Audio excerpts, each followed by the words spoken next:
Chapter 7 Research and Postgraduate Studies.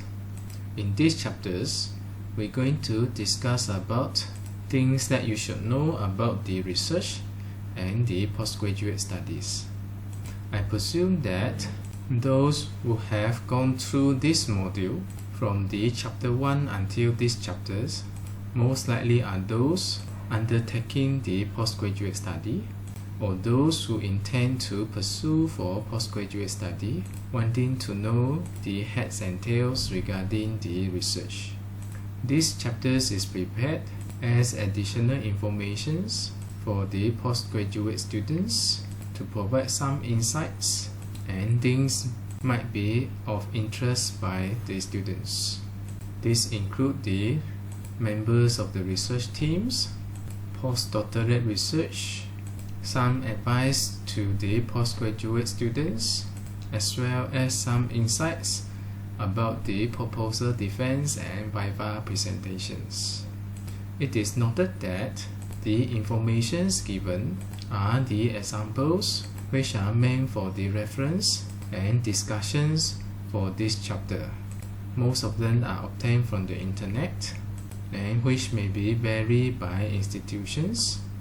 For the actual applications or practices in your institutions, you will need to refer to your institutions for further information. Without further ado, let us get started. First, we discuss about the research team. A research team is a group of people working together towards a common research goal. For example, a research institutions, research grant, research consultancy project. In most of the university, there will be research institutions. There will be academic staff applying for research grant to provide fundings for the research work. Sometimes the academic staff are being hired by the external parties on some research consultancy projects. All these works are research oriented, and normally these research work are too large or too complex or involve various expertise which cannot be accomplished by one person. This brings the necessity of forming a research team. Everyone contribute to achieve the goal of the research in order to accomplish the research work. A typical research team comprises of several key individuals, such as the principal investigator and the co-investigator and others. Normally, it will be a combined expertise to tackle complex research problems. The table here shows the typical members of the research team, where the members can vary under different circumstances depending on the necessity of the research as well as the members available within the team. Not all the research team have every of these in their team. It could be certain combinations as determined by the principal investigators who put everything and everyone together in the process to complete the research project. First, we discuss about the principal investigator. He is basically the leader of the entire research team, the ultimate coordinator for the entire team, as well as the ultimate reference person between the research team as well as the relative institutions that sponsor or manage the research project or the research grant. These are the roles and responsibility of the members of the research team. For principal investigator, normally he is responsible to prepare, conduct, and administrations of the research grant. That means he is the ultimate reference person to deal with the research grant. He needs to ensure compliance with the ethical conducts, laws, regulations, as well as the institutional policy. You need to make sure the entire team do not violate any of this. Also, the research grant normally involve money. You need to manage the money, Therefore, the principal investigator will do the overall fiscal management of the project. That means managing the money, the budget, the expenses, the budgeting, and monitor the balance in the accounts. He will be the person that remains the ultimate responsibility for the conduct of the study. Next, we look at the core investigator. It is normally the assistant to the principal investigator, which is the second in the hierarchy. The most basic research team may comprise of the principal investigator and the core investigator. Sometimes there could be student researcher. Basically, the core investigator is someone which is equivalent to principal investigator, except the final authority, as well as the ultimate person to be referred outside of the research team. Normally, these core investigators are dealing more to the technical aspect of the research. He has the responsibility similar to principal investigator on the research project. However, normally these core investigators are under the supervisions of the principal investigator. Their role is to carry out the research project and also make important study-related decisions in compliance to the ethical conducts of the study. It deals more to the technical part and to ensure the research is carried out smoothly. In some institutions, where the project scale is larger, where there is availability of funding and allocations, having the luxury of hiring the research associate, research fellow, or the research assistants. Let us first look at the research associate. They are basically the researchers with master's and PhD degree, which are hired to help the research team on the technical aspect in order to accomplish the research project.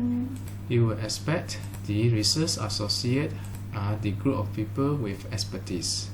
They're going to offer their expertise to the research project and improve the quality of the output of the research. It can sometimes be synonymously referred as the postdoctoral research. Normally, the research associate has a formal job descriptions, working full-time on the payroll. They have salary for the works, and they are working full-time on that particular project and is formally hired by the institutions or by the research grant themselves. This research associate will be actively engaged with the research activity. Next is the research fellow. It is the person who works on the project-by-project basis under the supervisions of senior scholar, normally funded by the research grant. This research fellow is also engaged with the research activity.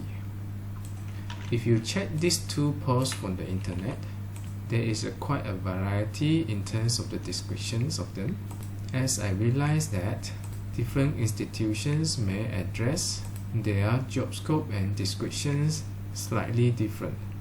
What is for sure is that these two peoples, they are engaged with research activities, offering their expertise in conducting the research. Probably in terms of the level of proficiency or in terms of making the study-related decisions, probably the research associate is slightly higher than the research fellow. Some only require their research associate to be at least PhD degree, and most do not actually restrict that. Even bachelor degree can be used as a research fellow. Another significant difference between the two, this research associate can be hired by the university themselves, and research fellows are normally funded by the research grant. As the research grant ended, the engagement of this research fellow would have ended. And this is not necessarily the case for the research associate, as he could be part under the research institution, which at the same time are handling several research projects. Next, it will be the research assistant. These are the researchers employed with paid on temporary basis for the purpose of assisting academic research. This can also be part-time, helping the investigators to collect data, to develop modeling, to process the result, and so on and so forth. Normally, they will use this with at least bachelor degree, who with or without prior experience. That means these research assistants should be under the supervisions of the investigators. There will be close monitoring in terms of their work progress, and there will be delegations of the tasks given to them. The salary will be given on full-time basis or part-time basis, depending on the engagement. And if it is part-time basis, it is normally calculated by hourly. I see in most of the institutions, these research assistants can be from the postgraduate students currently undertaking the Masters and PhD. They do the research work by part-time on paid basis to help in the research in order to fund their expenses furthering their study in the university. And then there will be research students, who are the students undertaking the research for the postgraduate studies. These research students may or may not be the research assistants. It is dependent on the engagement. Sometimes the research grant do not have allocations for the research assistants, and the research grant only supply the material or supply the fundings for consumables that the student use to carry out their postgraduate study, which at the same time that particular research is the part of the research for that particular research grant. Next, we look into the characteristic of good research team, where a good research team should have good collaborations, where all members are at the common ground, having a shared vocabulary, having compatible working style, same level of enthusiasm, as well as the level of commitments. There will be trust among the members, as well as readiness to collaborate and working as a team, and all the members comply with the ethical conducts. Second one is it should have a balanced team. That means a good mixture of expertise, skills, and competencies. You know that normally research work is rather complex. It involves combinations of several expertise, which may not be fully possessed by a person. Therefore, they will gather their expertise, skills, and competency, playing their parts in accomplishing the research project. It is also good to have a mixture of seniors and juniors members, because you know that seniors members, they have more experience, they have better network within the institutions as well as beyond the institutions. And the seniors members can help to guide the juniors members, training them to have necessary skills and expertise to carry out a research project. It is also an added value if there is a mixture of the members from different institutions. This one is common, especially when there are different set of equipments, as well as the availability of the expertise in various fields, where one institutions cannot cover all the scope of the project, and with the good cooperations with the institutions, the entire research project can be accomplished. Sometimes it is also good with academicians and industrial practitioners working together. We know the limitations of the academicians, very theoretical, and the industrial practitioners, it will be very practical. Sometimes academicians can come up with very theoretical solutions, but not practical enough. And sometimes industrial practitioner is able to come up with very practical solutions, but having difficulty to reflect it academically. With their combinations, probably the research work will be more thorough, covering a broader aspects. This will be very much dependent on the strategies of the principal investigators, whether it is necessary to have cross-institutional collaborations. Sometimes this can be quite troublesome due to the difficulty to get everyone sitting together for some discussions regarding the research project. Also, there could be issue with the interest from the industrial practitioners. Some might not be interest of active participations of the research, but there are always some values for the good mixture of those. I would recommend that the mixture might not be a must. It will only be required when it is necessary. It has to go back to the purpose of the research. You need all the members to be able to contribute, instead of having some names in the group but not really functioning. Next, a balanced team will have proper supervisions, guidance, and inspirations. Normally, we have a good mixture of seniors and juniors members. Juniors would like to learn experience from the seniors, and seniors will need juniors to help them with certain works. This forms the supervisions and guidance, as well as the inspirations. Another good characteristic of a good research team, it will be clearly defined goals and roles. There should be shared visions on the overall goals. Everyone contribute in playing their roles. There will be persons in charge of the administrative, operational, technical, and research work. Everyone know when they should do what, and everyone is complementing each other in completing the research. Good communications is a must in the good research team. There should be regular and open discussions. It can be in the formal way or it can be in the non-formal way. There should be constant update of the progress.